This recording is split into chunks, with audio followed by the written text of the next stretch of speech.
Um dos fundamentos da lógica matemática e da lógica formal é exatamente o trabalho com proposições, né? Você estruturar, você determinar a forma de um raciocínio, estudar a forma do raciocínio, partindo de informações para chegar a uma conclusão.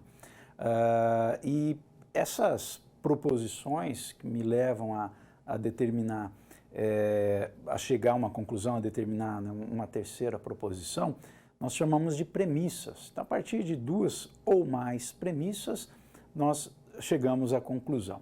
Então, há uma estrutura bastante conhecida na lógica matemática que nós chamamos de silogismo. Então, vamos definir aqui, vamos ao nosso primeiro slide, né? O que é um silogismo? O silogismo é uma forma de raciocínio, né, em que nós temos duas sentenças, são duas premissas, como ponto de partida para obter a conclusão. Tá? Esse é um formato de raciocínio muito conhecido. E na lógica a gente está preocupado justamente com o formato do raciocínio, com a forma do raciocínio, e não com o conteúdo em si das premissas. Nós vamos avaliar as possibilidades. Cada premissa pode ser verdadeira ou falsa, né? Nós só temos essas duas opções. Tá? E a partir exatamente de um conjunto de premissas eu consigo obter outras sentenças, né, que seriam aí a minha conclusão, as minhas conclusões. Tá, ok? Isso é um silogismo quando eu tenho duas premissas que me levam a uma conclusão. As premissas e a conclusão têm sujeito e predicado vinculados por palavras lógicas. Um exemplo disso que eu estou falando. Todo mamífero é animal, né? Quer dizer, todo mamífero é o sujeito. Eu estou falando de todos, de um conjunto de mamíferos. É aí que entra, inclusive, a matemática da coisa, né? Você usar a teoria de conjuntos. Todo mamífero é animal, tá? Predicado. E a palavra lógica aí é o é, né? Então, esse verbo aí funciona como palavra lógica. E o todo também, né? Todo mamífero é animal, quer dizer, o conjunto dos mamíferos, né, está contido no conjunto dos animais. Olha como a gente traduz do português para uma linguagem matemática. E aí você consegue representar por diagramas ou por símbolos matemáticos, simplesmente, esses conjuntos. Vamos voltar aqui no nosso exemplo. Todo cavalo é mamífero. Tá aí. Então, é a nossa segunda premissa. Tem sujeito, tem predicado e as palavras lógicas, né?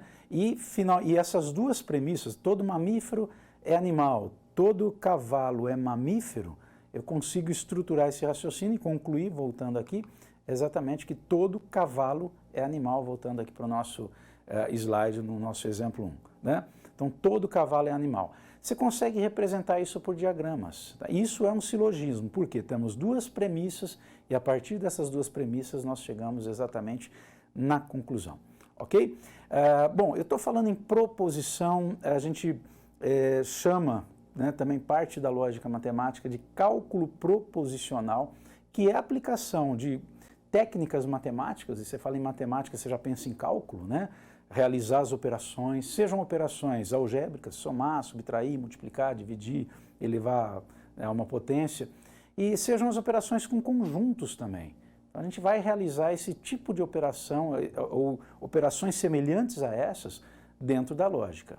Tá? Então, vamos falar um pouquinho de proposições, vamos voltar aqui para o nosso slide.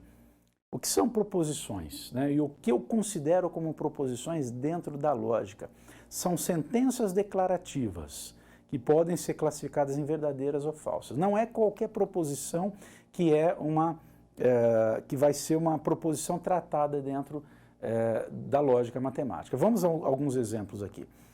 O primeiro exemplo, voltando aqui para o slide, interrogativa. Você gosta de chocolate? É uma pergunta.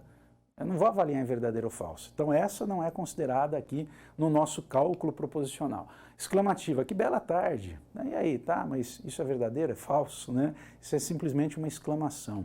Tá? Uma imperativa, estude mais. Né? Também não vou avaliar como verdadeira ou falsa. Agora, uma declarativa, e essa sim, né? O Brasil está na América do Sul. Tá, é verdadeira. Mas eu poderia ter colocado uma sentença, uma proposição falsa. Né? Então, essa eu consigo avaliar se é verdadeira ou falsa. Na lógica, nós trabalhamos com sentenças declarativas, que são as chamadas proposições utilizadas no cálculo proposicional. ok? Vamos à análise de um problema, que é um probleminha de uma questão de vestibular, que mostra bem essa possibilidade de pegar uma frase ou pegar um conjunto de frases, né? No caso aqui são duas premissas, né? Duas sentenças declarativas, e a partir delas, né? Considerando-as verdadeiras, tá? O que é possível concluir? Então aqui não tem um talvez, provavelmente. Eu consigo concluir isso ou não? Está correto chegar a essa conclusão ou não? É isso que a gente vai ver aqui nesse nosso problema para aplicar, mostrar o que está sendo falado. Então, voltando aqui para o nosso slide, dadas as premissas, todos os corintianos são fanáticos, tá? A gente está considerando as premissas como verdadeiras, tá? Uma questão que brinca aí com fanatismo, né, de times. É uma questão de vestibular. Todos os corintianos são fanáticos, primeira premissa. E existem fanáticos inteligentes. Considerando essas premissas verdadeiras, eu posso tirar a seguinte conclusão. Aí tem 5 alternativas. Eu vou mostrar alternativa por alternativa, né? Porque, na verdade, por que eu não considero aquela alternativa correta.